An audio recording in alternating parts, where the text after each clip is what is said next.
Hello, everybody, and thank you so much for joining me for another episode of Innerviews, where we meet the people behind the South African businesses and brands. And this evening, I'm very excited to be chatting with Natasha Odendaal. Natasha, please will you tell us a little bit more about your business? Thanks, Melanie, and thank you for having me. I'm very excited to be here. So my little business is Tashastreats, and it is so named specifically because it is in essence me in baked form. And how it came about was I'm very privileged to have grown up in a household where I had grandparents who baked a lot. I had a mom who was a fantastic cook and also a caterer at a long stage in her life. So I was very spoiled to have a very advanced palate and appreciation for good quality food. And as I got older, it got to the stage where I started by kicking my mom out of the kitchen when she was decorating my birthday cakes because I decided it wasn't up to scratch. And from there, it sort of moved on naturally as I progressed and got older, where I would start baking my own cakes and started doing things for friends and family. And from there, it really just grew. So once I got married and had kids of my own and was at home more, it really became an outlet for my passions and also the opportunity to do things for people. I have a strong belief that acts of service are a very important thing, and it's a wonderful way to show our love and appreciation for people. So the people that I love generally get lots of sweet treats. How can I get on that list?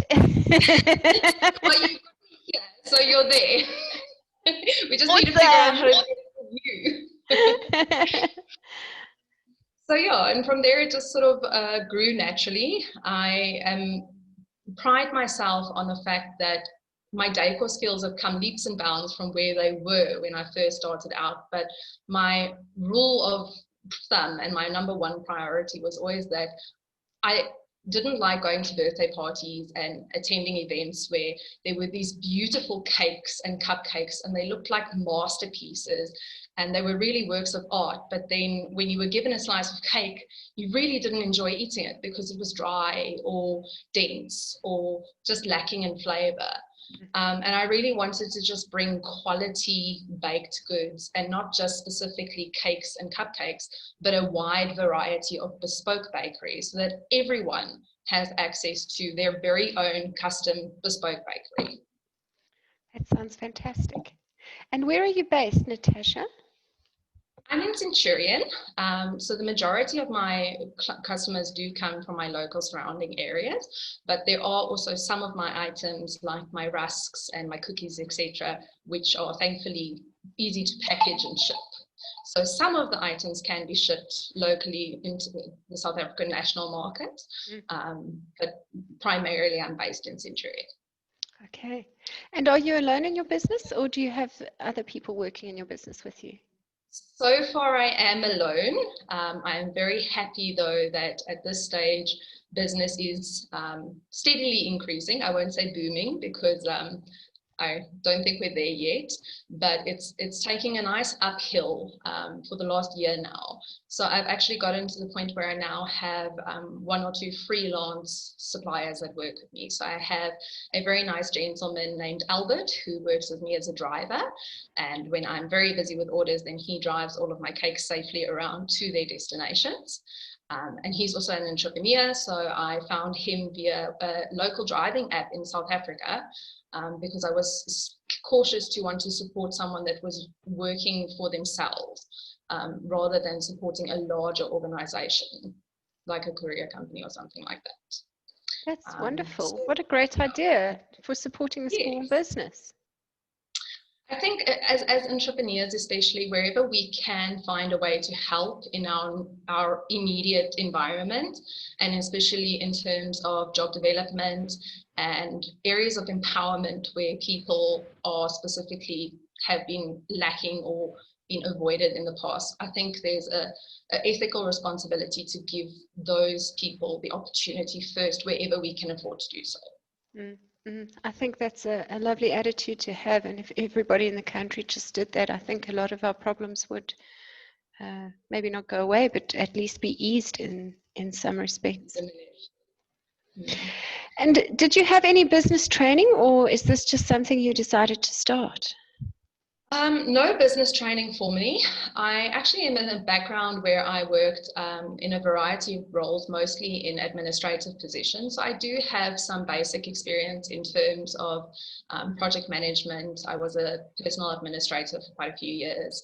And I also worked in HR. So I have basic business concepts and understanding. But I think also growing up in a household where my mom was an entrepreneur, she left a large IT company where she was the head of marketing, and she started a catering business from home to be able to spend more time with my brother and I and our school events and things like that. So I think growing up in that household also gave me a better understanding of how a business works.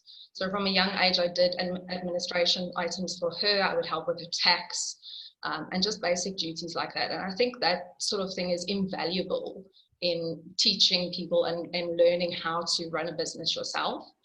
And thankfully, due to technology these days, anything we don't know, we can generally find on Google. Yes, yes. Have you ever found any bad information on Google?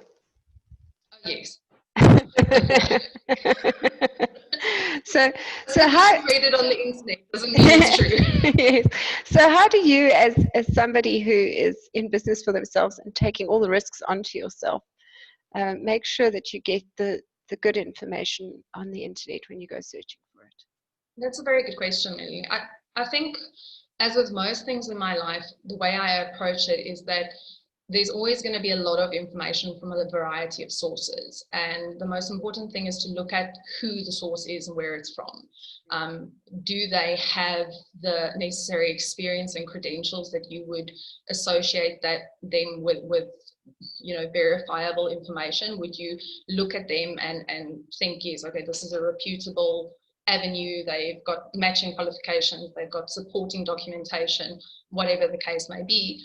But also, I tend to try and take it a little bit further than that. And I always try to look for people who I admire.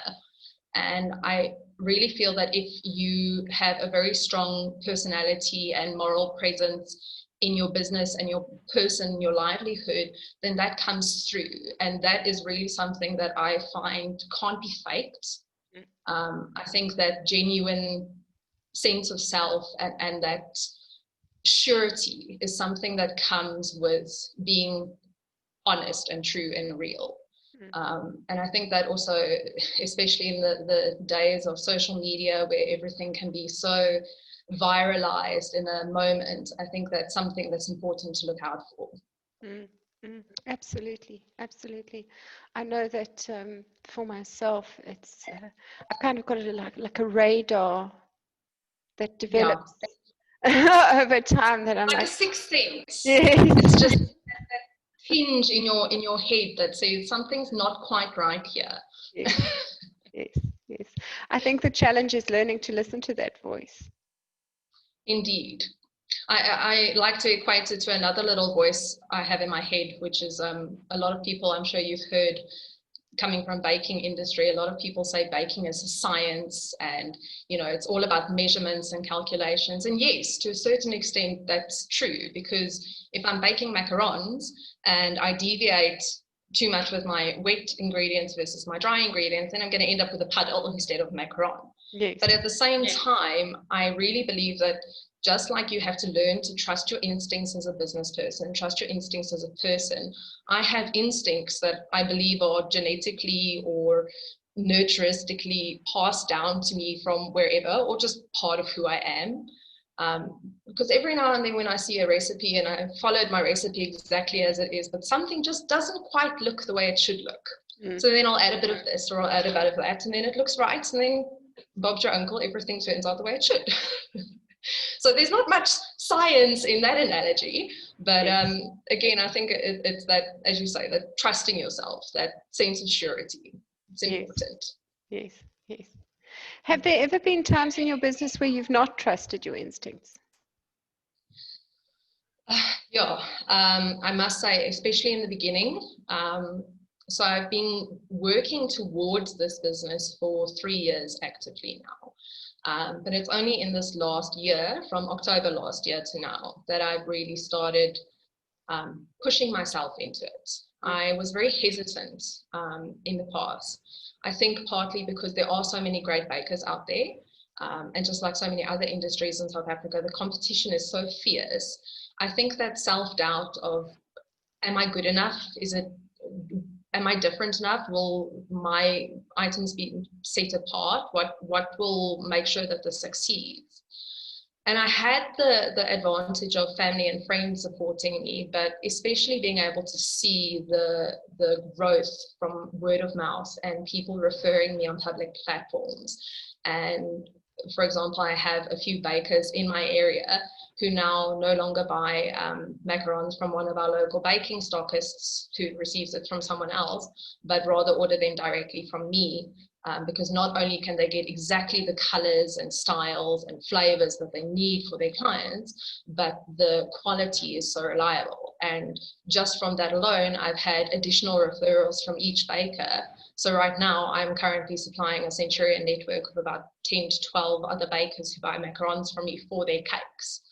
And I think I was really hesitant in the beginning to back myself in that aspect. And really, I knew my taste and my quality was there, but because, as I mentioned, the decor wasn't necessarily at that stage as highly skilled as some of the other bakers in the environment or in the industry, I think I was cautious and cautiously optimistic, so as not to put my head out too far. Mm-hmm. Well done. Enough. Well done for overcoming those fears and getting to this point. That's Thank you. Very often the hardest part. Indeed. Now, October last year was kind of a very interesting time to enter a market of being self-employed in a strong way, because by February, March, everything had changed. Exactly. How has COVID-19 affected your plans? I must say I've been very privileged. There's a bit of a long backstory to this, but my husband and I were in the process of immigrating. It was all very sudden. So in October, I was focusing more on the business and I was doing more social media marketing and generating more bookings and revenue. I'm also a homeschooling mom, so I am at home with my boys every day, and that is my primary role during the day, and it's only after school time that mommy gets back into the kitchen and baking again. And once my husband was offered a position in New Zealand, I sort of started prioritizing to be able to carry on with the business from New Zealand. And I was gearing all of my menus and everything to be able to do a Sappers Bakes range and basically just changing everything up to suit the market that side and to target the South Africans and the South African food and be able to bring it that side. And then Corona happened. And our flights, which were booked for the 16th of April, obviously did not happen. And my post that had been informing all of my clients that I was going to be jet setting soon and thanking them for the support had to be retracted and said, well, good news is I'm here for a while longer.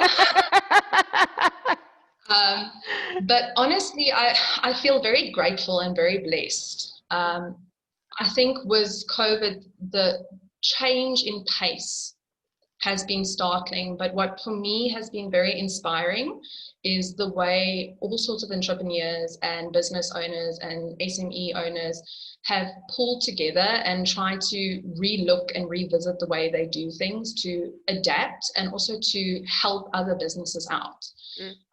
For example, I have a wonderful affiliation here in my area with someone who actually stays in the same state as I do, and they started a small coffee and milk and bread delivery service. They're called Tamdray, and they have now grown to accommodate other suppliers. So I was one of the ones that they started accommodating in lockdown. So I was lucky and privileged to have people ordering cookies and things from me, even although I couldn't bake cakes and cupcakes for events and birthday parties. So that also helped to carry me through that really, really sparse patch where we were all suffering in the stage 5 and stage 4 lockdown. And from there, they've also even grown now to the stage where they have an actual coffee shop in a business park, and they have additional retailers that they support. And it's just one of the companies that I've seen. It's just the one that I'm personally affiliated with. But it really inspired me that there were so many companies doing things like this and just taking hands and working together and trying to help each other to weather the storm.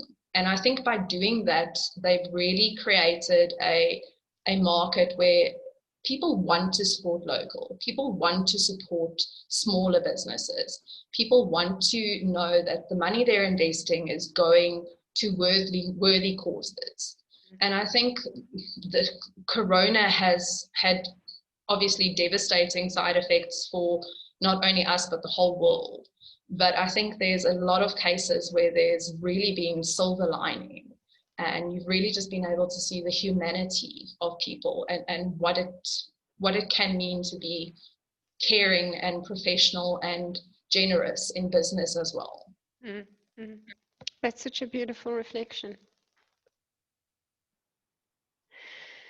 So, where do you see your business headed from here? When lockdown comes to an end, are you going to emigrate, or are you going to stick it out here in South Africa?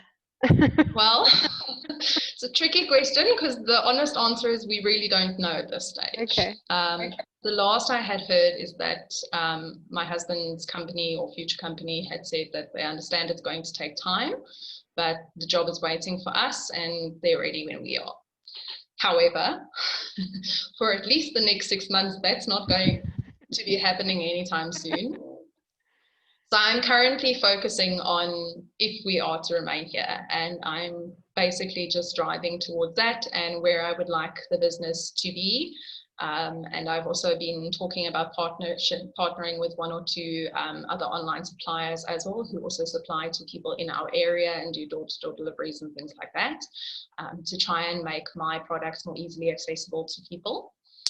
And furthermore, we're just focusing on the same thing that I have always prided myself on, which is truly fresh, quality, delicious bakery. And being able to just pick up a phone or drop me a WhatsApp or an email or a message on social media and say, Tasha, I have this crisis, this is what I need, I really want something like this and I can't find it anywhere else, can you help? And that's my main reason for being. That's what gives me pleasure, is being able to do that and to put a smile on other people's faces. And I'm very privileged to be able to have the opportunity to do that, and that my business is growing steadily but surely, despite the trying time. Talk about rolling with punches. That or die. It's one of my mottos of life. It's quite impressive. Well done. Thank you. So when you were a little girl, did you picture yourself as being an entrepreneur? Actually, never. I was a professional dancer for the majority of my life. I started dancing at a very, very young age, and I honestly only ever saw myself being a dancer and entertainer. I did teach and I did dance. However, at the age of 19, I had to have a back operation, and I was basically given a decision. I could continue dancing and have a few good years left in me before I would be essentially struggling for the rest of my life, or I could leave a fit and healthy active lifestyle but not dance, because the risk of the injury occurring again and being extenuated is just too great.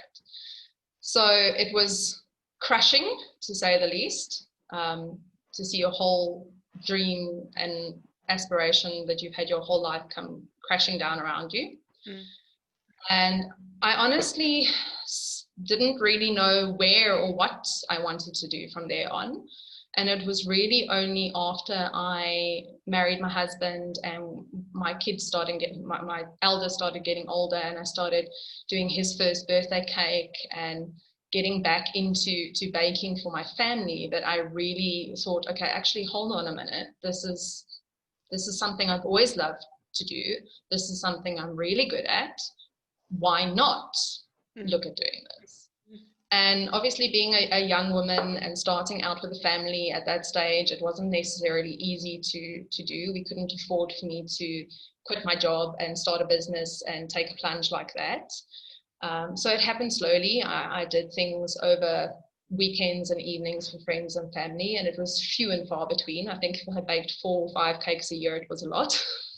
So it was really very little, but it still helped shape who I am. It helped me find my style. It helped me really discover what I want to be in a bakery and what I want my business to represent, so that by the time I got to the stage where I was at home, we built our own home, and I was pregnant with our second. So I had stepped back from the corporate world so that we could focus on our family and our goals for our family at that stage in time. And it just was the ideal time for us to start. Mm-hmm. So I took the plunge. What a wonderful story of reinvention. I'm loving it. I'm loving it. And I bet you're pleased you're not in the entertainment industry right now. Very. I love and I still admire, and my Instagram is a very strange jumble of ballerinas and dancers and entertainers and cakes. So it's a very strange collection. Instagram has no idea what's going on with my newsfeed, but I have such admiration for entertainers coming from that background and knowing the effort that it takes. Like any professional sports person, the amount of hours that goes into that sort of thing is incredible. And I think especially in this time, being an entertainer, being a sports person, for the time that they had no opportunity for income, and just like so many of our other industries are still struggling, I'm really grateful for the fact that my life may not have turned out the way I originally planned it to be, but my husband and I are very firm believers of what will be. And we don't always know why things are happening, but there's always a reason things happen. And I've always been led down a path that I've been able to trust. And I might not always agree with it at the time or approve or be very happy about it. But it just goes to show you that 10 years down the line, there's a little silver lining saying, you see, trust and faith. I love that. I love that. Now, it sounds as though you have a really supportive husband. Is that part of your business success, do you feel? My hubby is special. I think it's interesting, actually. I don't think most people who know us would necessarily describe him as supportive, but he is. He does prioritize me and our children above anything else. And essentially, the most important thing to him is my happiness and that of our kids. So although he does get frustrated with me at times, especially when I take on a bit more than I can handle, and then he comes into the kitchen and asks what's for supper, and I'm like, I don't know, I haven't got to that yet. I'm busy with the macarons, just wait. Then he does get a little bit uptight with me. Okay. But no, in general, he's my taste tester of note, because he's, if it's even possible, to be more fussy than I am. He has a very sweet tooth, or at least he used to. He's growing out of it now. My children are taking over from him. But at the same time, he's very, very specific about certain things. Okay. So he always is the first one to walk past a batch of cookies that's just come out the oven and say, oh, can I taste one? And make sure it's suitable for consumption by clients. Yes. But yeah, he loves us. And I honestly believe that if you're loved, and you're surrounded by people that care about you and have your best intentions at heart, then you can do anything. Absolutely. And I'd just like to say that I don't mind having macarons for supper, okay? Okay, duly noted. How do you feel about Halloween? Because currently I've got black and white and orange popping out of my kitchen left, right, and I'll take them in any color as long as they're sweet. I've got such a sweet tooth. It's quite a thing. So I can't even ask you, where do you see your business in 5 years' time? Because you can't plan that far ahead with your possible immigration.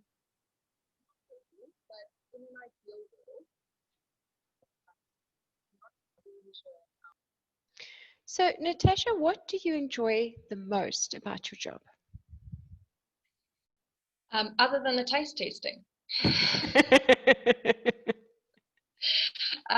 Honestly, I think what I enjoy most is being able to play around with flavor combinations.